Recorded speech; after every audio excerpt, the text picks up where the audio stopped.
এজন্য কেউ যদি রসুলের তরিকা ছেড়ে মন গড়া কোনো কাজ করে, সে ভিতরে ভিতরে বুঝাইতে চায় রসুল এটাও অপূর্ণ রয়েছেন, আমি পূর্ণাঙ্গ করে যাচ্ছি। অর্থাৎ হ্যাঁ নীরব ভাষায় নবুয়তের দাবি করে বসছে, হ্যাঁ নীরব ভাষায় নবুয়তের দাবি করে বসছে।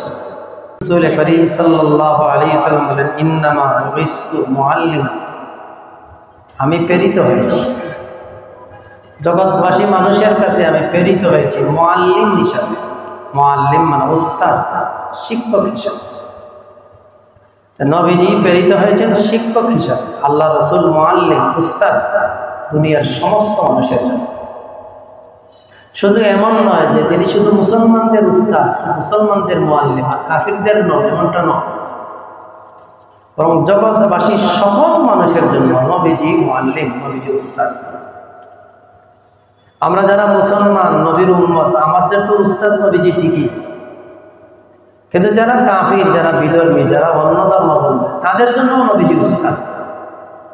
কিন্তু দুঃখের বিষয় হলো তারা উস্তাদ মানেনি, আমরা উস্তাদ মেনেছি।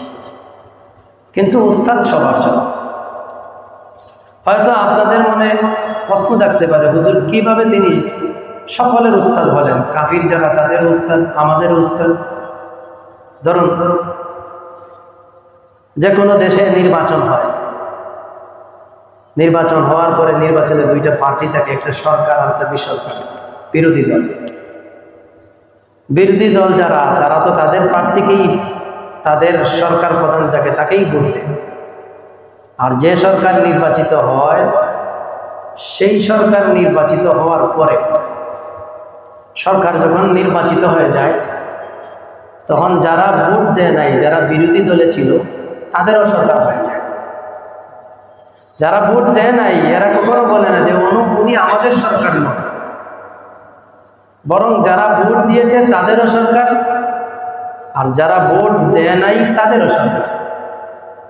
এখানে সরকার নির্বাচিত হওয়ার পরে যেমন যে ভোট দিয়েছে তারও সরকার, যে ভোট দেয় নাই তাদেরও সরকার, ঠিক তদ্রূপভাবে আল্লাহ নবীকে দুনিয়াবাসী মানুষের কাছে পাঠিয়েছেন উস্তাদ হিসাবে। যারা মানছে তাদেরও উস্তাদ, যারা মানে নাই তাদেরও উস্তাদ। এজন্য আমরা রসুলকে উস্তাদ হিসাবে গ্রহণ করেছি। ধর্মের কাজ, ইসলামের কাজ সব নবীজির শিখানো পদ্ধতি অনুযায়ী করতে হবে।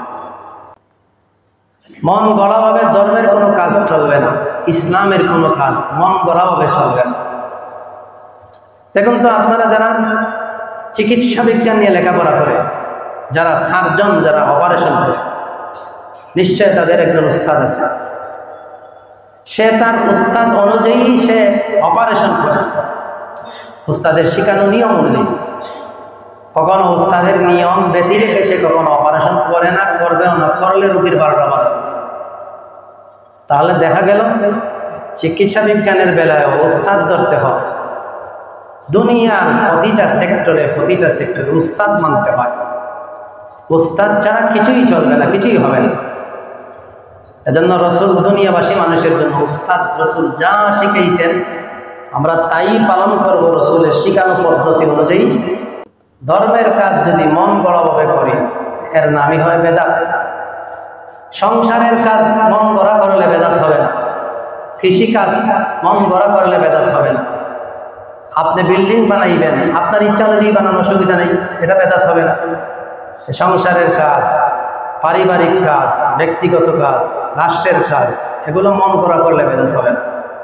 কিন্তু ইসলামের কাজ, ধর্মের কাজ অবশ্যই আপনি যদি রসুলের তরিকা ছেড়ে করেন, রসুলের নিয়ম ছেড়ে মন গড়াভাবে করেন, এটাই হবে বেদাত। এজন্য রসুল করিম সাল্লাল্লাহু আলাইহি ওয়াসাল্লাম বলেন, ইয়াকুম মুহদাসাতিল উমুর, ইয়াকুম মুহদাসাতিল উমুর ফাইন্না কুল্লা মুহদাসাতিন বিদআহ ওয়া কুল্লা বিদআতিন দালালাহ ওয়া কুল্লা দালালাতিন ফিন্নার। নবীজি বলেন, হে আমার উম্মতেরা, তোমরা সাবধান, ধর্মের নামে নতুন কোনো কিছু আবিষ্কার করবে না। ধর্মের নামে নতুন কিছু আবিষ্কার করবে না। ফাইন্না কুল্লা মুহদাসাতিন বিদআহ, ধর্মের নামে নতুন যা আবিষ্কার হবে এর নামই বেদাত। আর প্রত্যেক বেদাতের শেষ পরিণাম হলো জাহান্নাম। অকুল্লা বিদআতিন দালালা, প্রত্যেক আবিষ্কৃত জিনিস এটা পথভ্রষ্টতা। আর কুল্লা দালালাতিন ফিন্নার, প্রত্যেক পথভ্রষ্টতার শেষ ঠিকানা, শেষ পরিণাম হলো জাহান্নাম। এজন্য বেদাত অত্যন্ত মারাত্মক এক গুনাহ, যে গুনার শেষ পরিণাম জাহান্নাম। রাসূল বলেছেন জাহান্নাম। এজন্য সাবধান ভাই, ধর্মের কাজ যেন মন গড়া না করি, ইসলামের কাজ যেন মন গড়া না করি। কোন কোন আলেম এমনও লিখেছেন যে ধর্মের কাজ যদি কেউ মন গড়া করে তাহলে সে বোঝাতে চায় যে রাসূল এসে যে শিখাইছেন, শিখানোর বেলা অপূর্ণাঙ্গ রয়েছে। কারণ রাসূল যা শিখাইয়া গেছেন তাই পূর্ণাঙ্গ। ইসলাম ধর্ম পূর্ণাঙ্গ একটা ইসলাম ধর্ম, পরিপূর্ণ। আল ইয়াউমা আকমালতু লাকুম দীনাকুম, আল্লাহ বলেন আজ আমি তোমাদের জন্য তোমাদের দিনকে পূর্ণ নয় পরিপূর্ণ করে দিলাম। এজন্য কেউ যদি রাসূলের তরিকা ছেড়ে মন গড়া কোনো কাজ করে, সে ভিতরে ভিতরে বুঝাইতে চায় রাসূল এটাও অপূর্ণাঙ্গ রয়েছেন, আমি পূর্ণাঙ্গ করে যাচ্ছি। অর্থাৎ হ্যাঁ নীরব ভাষায় নবুয়তের দাবি করে বসছে, হ্যাঁ নীরব ভাষায় নবুয়তের দাবি করে বসছে। যেন বেদাত গুনাহটা অত্যন্ত মারাত্মক। রাসূল করিম সাল্লাল্লাহু আলাইহি ওয়াসাল্লাম বলেন মান ওয়াক্কারা সাহিবা বিদআতিন ফাকাদ আনা আলা হাদামিল ইসলাম। যে ব্যক্তি কোনো বেদাতিকে সম্মান প্রদর্শন করে, সে যেন দিন ধর্মের কাজে সহযোগিতা করেছে, দিন ধ্বংসের কাজে সহযোগিতা করেছে, দিন ধ্বংসের কাজে সহযোগিতা করেছে। এত কঠিন কথা বেদাতের বেলায় বলা হয়েছে। কারণ ধর্মের কাজ রাসূলের শিখানো যেই পদ্ধতিই করতে হবে, এখানে পণ্ডিতগিরি চলবে না, মন গড়া চলবে না, নিজের বানানো কোনো কিছু চলবে না, নিজের যুক্তিও চলবে না। আল্লাহ রাসূলের কথা, কোরআন হাদিসের কথাই করতে হবে। এই কথাগুলো এজন্যই বলেছি যে আমাদের বর্তমান যে মাস চলছে রবিউল আউয়াল মাস, এই মাসে আমাদের নবী মুহাম্মদুর রাসূলুল্লাহ সাল্লাল্লাহু আলাইহি ওয়াসাল্লাম জন্মগ্রহণ করেছেন। আর এ মাসের 12ই রবিউল আউয়াল নবীজি দুনিয়া থেকে বিদায় নিয়েছে, নবীজির ওফাত হয়েছে। যদিও গত সপ্তাহে বলেছিলাম যে নবীজির জন্ম তারিখ নিয়ে ঐতিহাসিকদের কাছে, ইতিহাস বেত্তা যারা, তাদের কাছে দ্বিমত আছে। অনেকেই অনেক কথা বলেছেন, 9 তারিখ, 8 তারিখ, 10 তারিখ, 11 তারিখ, 12 তারিখ, অনেকেই অনেক কথা বলেছেন।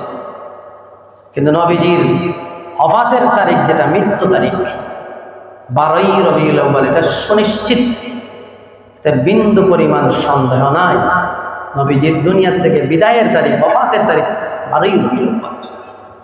আমাদের সমাজে কোনো কোনো মানুষকে এমনও শুনতে পাওয়া যায়, আমি শুনেছি অনেক সময়, যে আমাদের নবীজির যে ওফাত হয়েছে এটাও সে মানতে রাজি নয়। না না, নবীজি আড়াল হয়েছেন চোখের আগে। আমি অনেক সময় শুনেছি অনেকের কাছ থেকে যে না না, নবীজির ওফাত হয় নাই, নবীজি আমাদের চোখের সামনে থেকে আড়াল হয়েছেন, নবীজির ওফাত মানতে রাজি নয়। অথচ কোরআনে আল্লাহ নবীকেই সম্বোধন বলেছেন ইন্নাকা, নিশ্চয় আপনি, মাইয়িতুন, মরণশীল। আল্লাহ নবীকে বলছেন ইন্নাকা মাইয়িতুন, নিশ্চয় আপনি মরণশীল। তাই আল্লাহ বলেন না নবীজি তুমি মরণশীল। আরে কয় না, নবীজি মরণশীল না, নবীজি চোখের আড়াল হয়েছে। কোরআনের আয়াত মানল, কোরআনের আয়াত মানে, কোরআনের আরো বিভিন্ন আয়াত আল্লাহ বলেছেন ওমা মুহাম্মাদুন ইল্লা রাসূল কাদ খালাত মিন ক্বাবলিহির রাসূল আফা ইম্মাতা আও কুতিলা। এই উহুদের একটা ঘটনাকে কেন্দ্র করে আল্লাহ বলছেন মুহাম্মদ তো একজন রাসূল। গুজব উঠেছে উহুদের মাঠে যে নবীজি শহীদ হয়েছেন, একটা গুজব। এই গুজবটা উড়ার পরে সাহাবায়ে কেরামের মধ্যে পরেশানি হয়ে গেল, নবীজি দুনিয়াতে নেই, তাইলে আমরা যুদ্ধ করে কি লাভ? তখন আল্লাহ বললেন মুহাম্মদ তো একজন রাসূল, নতুন নয়, ওনার আগেও অনেক রাসূল দুনিয়া থেকে বিদায় নিয়েছেন। মুসা কলিমুল্লাহ, ইব্রাহিম খলিলুল্লাহ, কত নবীগণ দুনিয়া থেকে বিদায় নিয়েছেন। কাদ খালাত মিন ক্বাবলিহির রাসূল, উনি তো একজন রাসূল মাত্র, আর কিছুই নয়। মুহাম্মদ তো একজন রাসূল, ওনার আগেও দুনিয়াতে অনেক রাসূল ছিলেন, এরাও বিদায় নিয়েছেন, এদেরও ওফাত হয়েছে। সুতরাং হ্যাঁ আমার সাহাবীরা, আফা ইম্মাতা, নবীজি মৃত্যুবরণ করেন, আল্লাহ তো মৃত্যুবরণের কথা বলছেন, আও কুতিলা, অথবা নবীজি যে শহীদ হন, তোমরা কি আবার পিছনে চলে যাবে? না না, পিছনে চলে যাওয়া এটা উচিত হবে না, এটা মুমিন মুসলমানের কাজ হবে না। আয়াতে তো আল্লাহ নবীকে বলছেন, মৃত্যুর কথাটা স্মরণ বলছেন। এজন্য আমাদের সমাজের অনেক মানুষ ধর্মীয় জ্ঞান না থাকার কারণে অনেক বলে নবীর ওফাত মানতে রাজি নয়, নবীর ওফাতই মানতে রাজি নয়। অথচ আল্লাহ কোরআনে বিভিন্ন আয়াতে বলেছেন নবীজি মরণশীল, আমরাও মরণশীল, প্রত্যেকটা প্রাণীও মরণশীল। নবীজি দুনিয়া থেকে বিদায় নিয়েছে।